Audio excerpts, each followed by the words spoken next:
Mix 106, Mike and Kate, and Willie Waffle, our Mix 106 movie critic, has 3 movies this week for you. A little something for everybody. We got a horror flick, Sinister 2. We've got American Ultra and Hitman. So with that many movies, this should be a week where everybody can find something entertaining. Right, Willie? Oh, dear God, it's the worst week ever. Dang. So basically what they're doing is just getting rid of all the stuff that they've had filmed, saying, hey, we're going to throw this out there to see if anybody goes sees it. We've already spent the money to film it. Well, that's what happens. You know, it's the end of August. Everybody's going back to school. They're shopping. They're ending their summers. They want those last few barbecues in there. So it's like, who's going to the movies? And Hollywood knows that. So they give you the most god-awful, dreadful stuff that they've got on the shelf that they're like, hey, things we'll see in September. Things will get better then. Here's the thing. If you have a good movie, people will take time to go see it. Yes.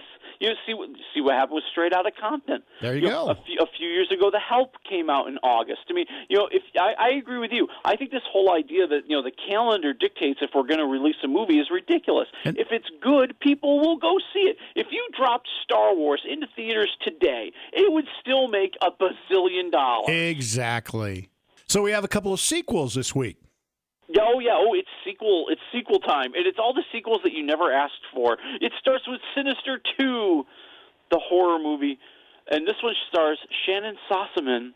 And, well, frankly, that just tells you everything you need to know. Who? Once you've gone all the way down the line to Shannon Sossaman, you know your movie is pretty low budget. And she plays like this mother, and she's moving her kids into this creepy house that we recognize if we saw the first Sinister movie. And she even knows that something bad happened there. She just doesn't care because, come on, it's cheap. Good and grief. Then the evil boogeyman who kind of resides around that house is trying to recruit her children to become part of his evil army and kill Mama. This is based on a true story, right? yeah, almost. God, they might as well say, based on a true story, just to try to drum up more interest. It's a D-level cast with a D-level script in a D-level movie. It wants to play up the goriness. It wants to play up the violence. It wants to play up the junk. I'm giving it half a waffle. And the only thing we need to know, basically, is it scary or not?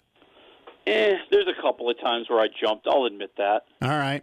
Our other movie that didn't need to have a sequel is Hitman. That's right. The Hitman Agent 47. Oh, excuse me. Yeah, and this is the one where Rupert Friend plays like this super soldier synthesized in a laboratory, and he's kind of like Liam Neeson and Jason Bourne all rolled into one. And now he's tracking down this woman who might be the key to finding a scientist, and then this evil organization called the Syndicate, they want to find the scientist too, blah, blah, blah, blah, blah. If they don't care about the plot, why should I? All right? I mean, seriously, it's just, you can tell that what they're really interested in is slow-motion explosions, car chases, some badly filmed hand-to-hand combat. I mean, plot is just an obstacle to getting to what they really want to do. And depth and emotion, those are 4-letter words in this movie, okay? Yeah, they try to make her whole struggle poignant. Nobody cares. It's just about the fight scenes, and even those aren't all that good. And then it really just takes a dive into Dumpsterville when all of a sudden Agent 47 becomes like this bald-headed white guy, Mr. Miyagi, mentoring this person who might also be an agent. Oh, give me a break. What do you give it? 0 waffles. Wow. Holy cow. I think you've only done that twice all year now. Oh, and this deserves it. All right. It's like this and Fantastic Four. So now you're holding out the best for last because what do we got? We've got a total of a half a waffle so far between 2 movies? Yes. All right. So the best is the last one, right? And this one's American Ultra. Yeah, best is relative, okay? We're grading on a curve this week. American Ultra is Jesse Eisenberg and Kristen Stewart, and they did a really good movie a few years ago called Adventureland, and you should really go rent that and watch it instead, because this is just a joke. Why? This is Jesse Eisenberg, this stoner with severe anxiety issues who lives in a small little West Virginia town, and it turns out he's also a super soldier. He's also a mix of Jason Bourne and Liam Neeson all rolled into one. And he doesn't know it until one day he's attacked because the CIA is trying to rub him out. They want to get rid of him to kind of hide all proof that this whole program existed. but he's going to survive because he loves his girlfriend, played by Kristen Stewart.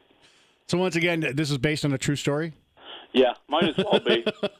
My God. Here we go with just, on the one hand, it's supposed to be, I think, like a Bourne Identity spoof, but it's not funny enough. There's not enough jokes, and even when you do get jokes, they're not good enough.